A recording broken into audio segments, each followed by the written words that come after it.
Mesdames et messieurs, bonsoir et bienvenue pour la dernière conférence de ce soir, le dernier Quickie, où nous allons parler d'un sujet classique, l'intelligence artificielle. Mais on connaît tous, ChatGPT, on connaît tous les grands modèles, on connaît tous bien comment on les utilise. Par contre, on est globalement, je pense, moins au fait de ce qui est à la base de ces intelligences artificielles et des éléments qu'elles utilisent.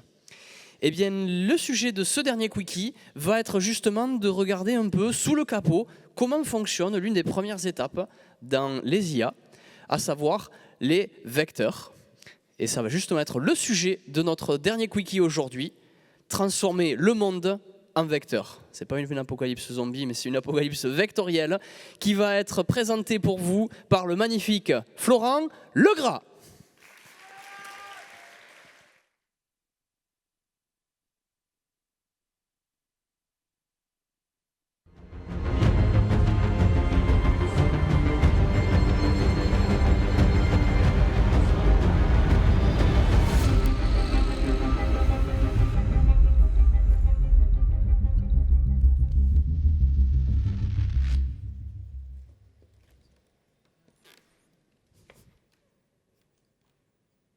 C'est bon. Bonjour à tous. Donc, on va parler un petit peu de base vectorielle. J'ai 20 minutes. Normalement, c'était prévu pour 50. Je vais raccourcir tout ça. Donc, je vais me présenter très rapidement. Moi, Florent Legras, je suis GDE côté Google Cloud. Je suis côté data. Et je travaille chez Sphere. Je suis CTO Data AI chez Sphere. Donc, je m'occupe de toute cette activité-là, assez fluctuante. Et donc, on va parler aujourd'hui de vector database. Pourquoi? Parce qu'en fait, les bases de données vectorielles, c'est quelque chose qui existe depuis longtemps, c'est quelque chose qu'on utilise depuis longtemps, mais on ne le voit pas trop. On ne sait pas trop ce qu'il y a derrière, on ne sait pas trop pourquoi, on ne sait pas trop comment.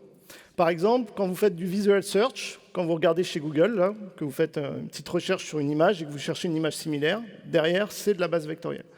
Quand vous faites du natural language et que vous cherchez un texte qui correspond à ce que vous tapez, ça peut être de la base vectorielle. Il y a eu un petit trend de ces bases vectorielles qui date. Donc je n'ai pas mis à jour le graphe, mais vous voyez un petit peu. Il y a eu une envolée des bases vectorielles depuis environ mars 2023. Je vous le donne en mille, les LLM. D'accord ? Tout le monde a vu ChatGPT, tout le monde a vu tout ça, et on s'est dit, c'est super, on va pouvoir faire plein de choses. Mais quand on commençait à se dire, en fait, je veux lui poser des questions sur mes données à moi, comment je fais? C'est vraiment la base de se dire, bon, bah, en fait, j'ai de la donnée. Moi, je demande à ChatGPT, je lui dis gentiment, vas-y, quel est ce texte ou reformule-moi un email. Ça marche très très bien. Mais quand je veux lui dire, dis-moi dans ma base de données ou dis-moi dans ce document-là ce qu'il y a, si on n'utilise pas de base vectorielle, c'est un peu plus compliqué. Donc, base vectorielle, ça commence par une chose qui va s'appeler des vecteurs. D'accord ? Je ne veux pas faire beaucoup de mathématiques, on va juste un tout petit peu. Un vecteur, qu'est-ce que c'est? C'est deux coordonnées, par exemple là, si je prends un vecteur de 2 dimensions, on va avoir deux coordonnées qui va de 1.2 à -4.8, c'est mon vecteur. Et en informatique, pour simplifier les choses, parce qu'on est des gens qui simplifient les choses, on fait ça en mode tableau. Donc, vous pouvez avoir un vecteur de 3 dimensions, etc. Donc, c'est un tableau avec 2, 4, 8, 10, 20 dimensions. Bien sûr, quand on va parler de base de données vectorielles, on va essayer d'avoir beaucoup de dimensions, parce que plus on va avoir de dimensions, plus on va être capable de simuler un environnement plus ou moins réel. Database, parce qu'on parle de vecteurs, mais on va aussi parler de database. D'accord ? Et là, il y a eu, comme je vous montrais tout à l'heure, le trend. Forcément, tout ce qui est en trend, forcément, on va avoir énormément aujourd'hui d'outils qui font de la base de données vectorielle. Ce n'est pas exhaustif parce qu'en fait, aujourd'hui, si vous regardez chez Google Cloud, n'importe quelle base de données fait du vectoriel maintenant. Mongo fait du vectoriel. Enfin, tout le monde fait du vectoriel aujourd'hui. Mais j'aime bien cette slide-là parce qu'elle permet de voir un petit peu qui est open source déjà et pas open source. Donc c'est ce que vous avez en haut, c'est les open source. En bas, c'est les pas open source. et surtout qu'est-ce qui est vraiment dédié vector et qu'est-ce qui n'est pas dédié vector. En gros, je vous ai mis un PostgreSQL parce qu'aujourd'hui, on l'utilise beaucoup avec du pgvector, mais vous avez des bases de données qui sont spécifiques côté vectoriel, et notamment il y a du Weaviate. Et moi, je vous ferai un petit, si j'ai le temps, je vous ferai une petite démo sur Vertex AI côté vectoriel. Donc c'est bien beau d'avoir un vecteur, c'est bien beau d'avoir une base de données, mais en fait, comment ça marche? C'est un peu ça. Comment est-ce que je fais transformer une donnée quelconque, que ce soit mon texte, peu importe, dans un espace vectoriel? Et ça s'appelle l'embedding. D'accord? Donc un petit exemple très très simple, pour ceux qui ont déjà un petit peu codé et qui connaissent un petit peu, le rouge, si on essaye de le transformer dans un espace RGB, il est là, il est en 255.0.0.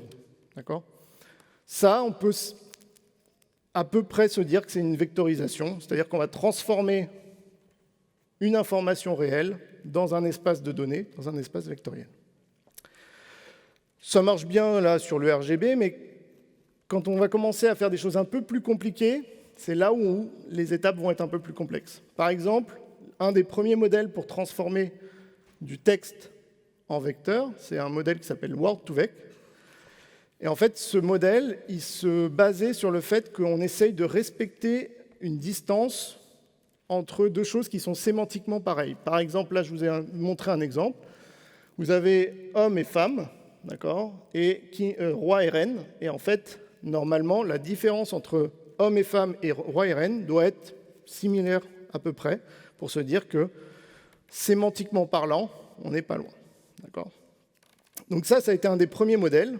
On a vraiment aujourd'hui travaillé dessus. Vous avez eu ensuite BERT, peut-être que vous avez déjà entendu parler de BERT, qui est un des premiers modèles de transformer, et où là on a évolué la chose en se disant on ne va plus prendre un mot uniquement, mais on va prendre toute une séquence, donc toute une phrase ou tout un ensemble de mots, pour essayer de plutôt comprendre le texte dans son ensemble que mot par mot. D'accord ? Donc ça a été des choses qui arrivent et qui marchent de plus en plus côté vectorisation. Et la question est, mais est-ce que je peux transformer tout en vecteur? En fait, quand vous faites de la base de données vectorielle, vous allez pouvoir utiliser des algorithmes d'embedding. Et ça peut être des embeddings d'images. Donc là, par exemple, j'ai un joli chien que je peux transférer dans une base vectorielle, dans mon espace vectoriel. Je peux avoir de l'audio, je peux avoir du texte, je peux avoir de la vidéo. D'accord ? Mais là, si vous regardez bien, pour chaque espace de données, que ce soit de l'image, de l'audio, de la vidéo, j'ai un algorithme d'embedding. Et ça, en fait, ce qui va se passer, c'est que si je n'ai pas la même manière d'encoder ma donnée d'entrée, je ne pourrai pas la comparer. Je vous donne un exemple, encore une fois, je reprends l'exemple du RGB. J'ai mon RGB donc en 255.0.0. J'ai mon image qui est un carré rouge que j'ai transformé dans mon espace vectoriel mais qui est totalement à l'opposé. Et j'ai le texte rouge qui lui est aussi transformé dans mon espace vectoriel, mais vous voyez bien qu'ils ne sont pas regroupés les uns avec les autres. D'accord ? Parce que j'ai 3 modèles d'embedding différents. Et en fait, ce qui se passe, c'est qu'à chaque information, lui va attribuer un endroit dans l'espace vectoriel, et cet endroit, en fait, il peut ne pas correspondre avec les autres modèles d'embedding. Ce qui s'est passé, c'est que du coup, on a commencé à créer des choses qui s'appellent du multimodal embedding. Un des algos qui est là, qui est Clip. Clip, qu'est-ce qu'il a fait? C'est un modèle qui est utilisé beaucoup aujourd'hui sur Midjourney, enfin pour tous ceux qui ont fait du Midjourney, tout ce qui est fait text-to-image. C'est un modèle un peu de base. Et en fait, il a pris quoi? Ils ont parsé Internet, ils ont récupéré un certain nombre d'images avec des descriptions, et ils ont embeddé les deux, donc texte et image. Ils mettent tout ça dans un espace vectoriel, et ce qu'ils ont fait, c'est qu'ils ont essayé de créer un modèle qui réduit un maximum l'écart entre un texte et l'image associée. Par exemple, là, j'ai la jolie image de chien dans un seau, et normalement, si je l'embed et que j'embed le texte, une photo d'un chien dans un seau rouge, je devrais être pas très loin dans mon espace vectoriel. Donc je devrais être assez proche pour pouvoir comparer deux choses qui, à la base, si j'avais fait deux embeddings totalement différents, n'auraient pas pu être comparables. Et donc c'est à peu près la même chose qu'on va faire sur le reste des modèles. Ça va être sur de l'image, sur de l'audio, la vidéo, du son, etc. Donc ça, c'est bien. J'ai ma base vectorielle, j'ai mis mes données dedans, je les ai embeddées, j'ai bien géré les choses. Maintenant, comment je fais pour faire ma recherche ? Hop. Il y a une approche qui est assez naïve, d'accord ? Vraiment, vraiment naïve. On est là, on arrive et on se dit, je prends mes deux vecteurs et je fais la distance entre les deux. Il y a différentes distances qui peuvent exister, mais grosso modo, j'ai différentes choses. Ça, c'est bien, sauf que en termes de complexité, on est en m fois n, donc le nombre de vecteurs fois la taille. Ça commence à être beaucoup. D'accord ? Si vous avez 3 vecteurs de dimension 2, ça marche bien. Si vous commencez à avoir beaucoup de vecteurs, je vous montrerai tout à l'heure, j'ai 380 000 vecteurs, quelque chose comme ça. Ça peut prendre un peu de temps. Et si on veut faire de la recherche vectorielle, souvent les recherches vectorielles, le but c'est que ça soit aussi rapide. C'est-à-dire que j'ai un ensemble assez conséquent, j'ai ma donnée que je veux comparer, je veux chercher dedans et aller très vite. Donc pour ça, il y a eu pas mal d'algorithmes qui sont arrivés, et notamment, comme toute base de données, j'ai envie de dire, on va parler d'indexing.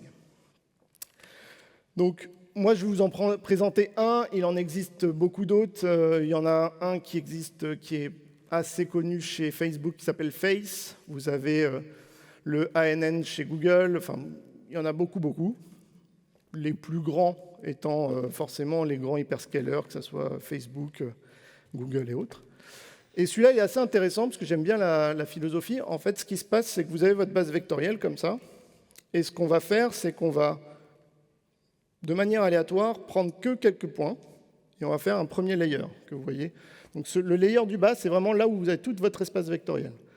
Le layer un peu au-dessus, c'est un peu comme si vous aviez pris quelques points et vous aviez regardé, vous avez fait un peu un clustering.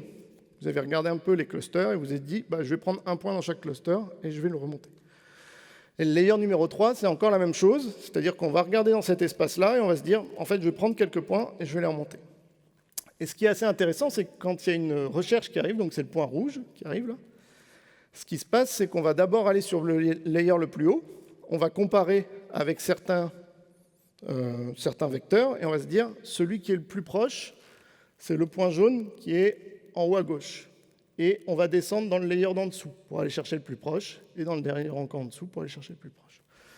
Du coup, en termes de calcul, on est beaucoup plus efficace que si on faisait juste un produit vectoriel classique.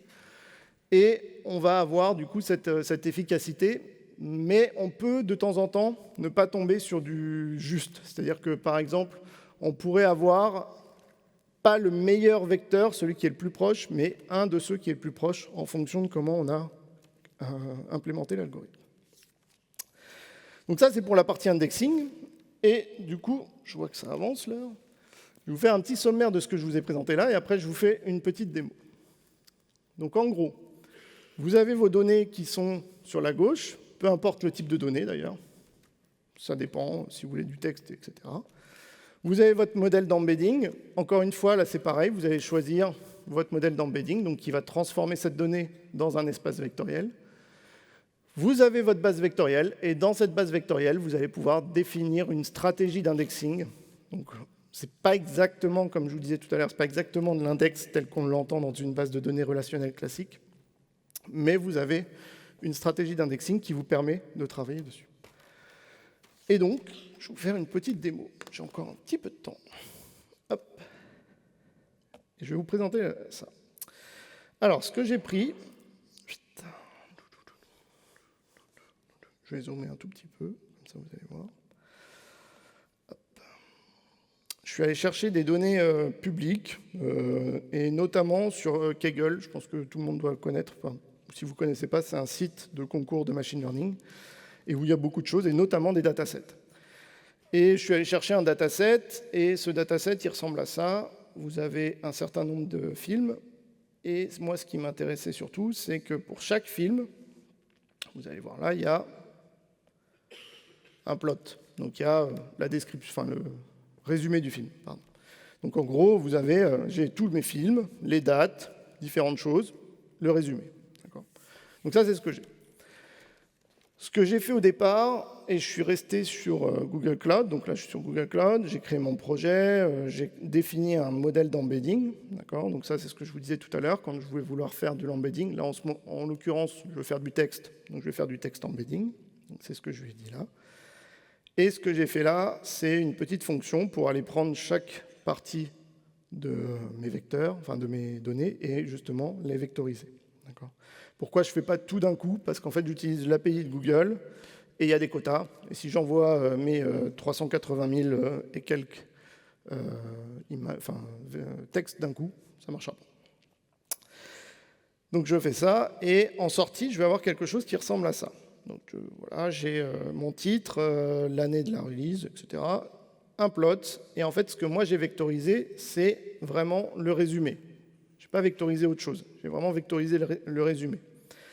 Et j'ai le résultat du vecteur ici. Donc ce que je peux faire après, c'est que je peux faire une recherche, par exemple. Donc j'ai fait dans mon texte, alors, hop, c'est bon, ça marche. J'ai été chercher, là je fais de la recherche par correspondante sur un titre. Donc je suis allé chercher Ace Ventura, par exemple. Donc j'ai été trouver le Ace Ventura qui est l'ID 12118. Et ce que je vais faire, c'est que là, je vais prendre mon ID 12118 et je vais faire mon dot product, ce que je vous ai dit tout à l'heure. Je vais prendre mon vecteur là et je vais le comparer à tous les autres vecteurs de ma base de données. Et ma base de données a fait 348 000 vecteurs. Si je fais ça, vous allez voir, ça prend un petit peu de temps. Pas beaucoup, mais un petit peu. Ça prend 4 secondes. Donc là, en gros, tout ce que je lui ai demandé, c'est j'ai un vecteur. Trouve-moi celui qui est le plus proche. En résultat, je peux vous montrer un petit peu. Voilà. Forcément. Oh, pardon. Le premier, c'est bien Ace Ventura, c'est normal parce qu'il m'a trouvé une correspondance très très forte, forcément. Je lui je te donne ce vecteur, trouve-moi le vecteur qui est le plus proche. Bah, il se trouve lui-même. Donc bon, jusque-là, tout va bien. Et après, il m'a trouvé d'autres films. Alors, je vous fais... grâce de tous les synopsis. En gros, comme il parle de détective et qu'il parle de différentes affaires criminelles, bah, en fait, il m'a trouvé des films qui correspondent à cet aspect-là. C'est assez intéressant, c'est que par exemple, il m'a pas trouvé Ace Ventura 1, il m'a trouvé le 2. D'accord. Il n'a pas réussi à faire la jointure entre les deux. Non, il m'a pas trouvé Ace Ventura 2, parce que j'ai cherché le 1. Il n'a pas réussi à trouver, en fait. Pourquoi? Parce qu'en fait, il fait encore une fois de la recherche sémantique. Et dans la description du film, c'est plutôt une description de quelqu'un va faire une enquête sur des animaux, etc. Et du coup, il a plutôt été trouvé d'autres films qui correspondaient à ça. J'accélère un tout petit peu. Hop. J'ai fait la même chose, mais côté, du coup, cette fois-ci, j'ai créé une base vectorielle côté Google, donc avec Vector Search. Je crée...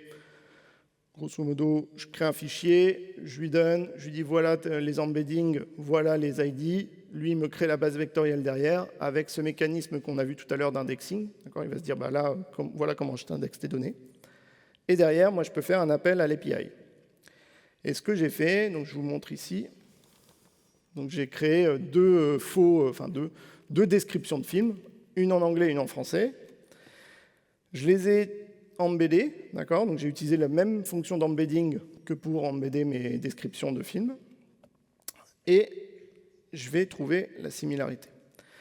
Donc là, déjà, la première chose, c'est que je suis très, très rapide par rapport à tout à l'heure. Tout à l'heure, j'avais 4 secondes pour faire ma recherche sur l'ensemble des vecteurs. Là, c'était quasiment instantané, donc c'était très rapide. Et ce qui est aussi intéressant, c'est que vous voyez que en fait, j'ai fait un embedding de quelque chose d'assez simple, hein, un docteur qui invente une machine à voyager dans le temps, etc. Il m'a bien trouvé Back to the Future 3. Il m'a bien trouvé des films qui, a priori, correspondent un peu. Donc, on va avoir du time machine, des différentes choses. Donc, on voit bien qu'il arrive à me trouver une correspondance par rapport à un jeu de données qu'il n'a pas. D'accord. Enfin, en tout cas, le synopsis de base, il ne l'avait pas. Et ce qui est intéressant, et je vais finir là-dessus, c'est que je fais la même chose, mais en français.